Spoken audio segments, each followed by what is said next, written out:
Lamban is a unique piece because it is a dance, but it is also a song. And it's one of the few pieces in the Cory repertoire that's used to praise musicianship.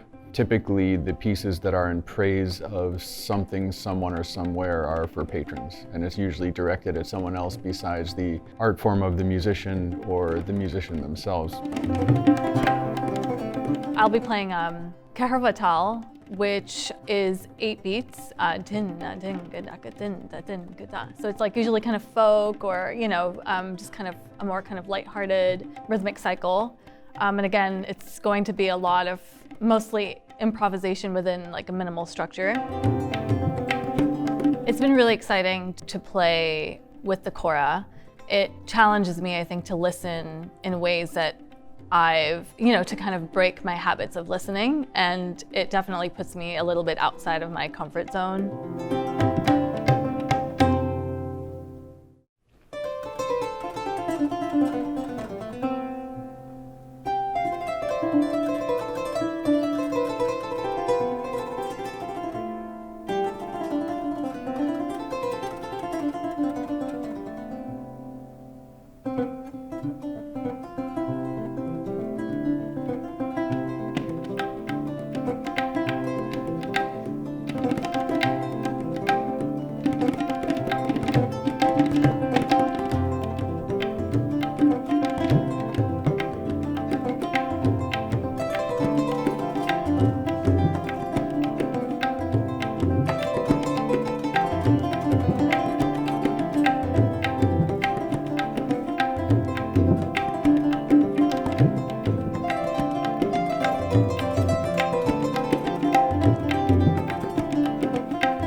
pattern that I'm going to be playing is from a piece called Konkoba. And Konkoba in Mandinka means the big field. And this is essentially in praise of the farming trade. We wanted to kind of give an homage and return to Teen Tal, which is like the kind of king of all tals, as they say, right? The 16 beats. I'll be kind of like inhabiting a more kind of like classical, traditional rhythmic cycle to that one.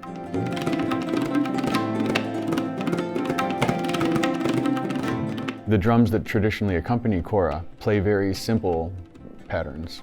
Now with tabla, we have virtuosic composition happening across multiple voices, high and low. Or the tabla is more like the kora than the kora is like the drums that normally play. So we have to really be very precise in a kind of almost, you would say, vertical way in terms of tracking where we are with rhythms at any given moment. So it's really great in one respect, and also in the same respect that it's great, it's a challenge.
I was born in Trinidad. In Trinidad, there is a thriving Indo-Caribbean community, and my dad was a vocal student in that community, and he kind of brought me in and introduced me to the tabla. So I began studying Indian classical tabla there in Trinidad, and then when I migrated to New York, I continued to study. The kora is a 21 or 22 string West African harp, and it started out as a hunter's instrument and then became a bardic instrument, a highly virtuosic bardic instrument. And I came to it by connecting with a family in the Gambia, West Africa, in a town called Brikama, which is a very musical town. I've always loved the melodic life of the kora. Like, it's just so enchanting. So I feel like it's really exciting to be so proximate to the world that this music comes from. I feel like I'm learning a lot by being present.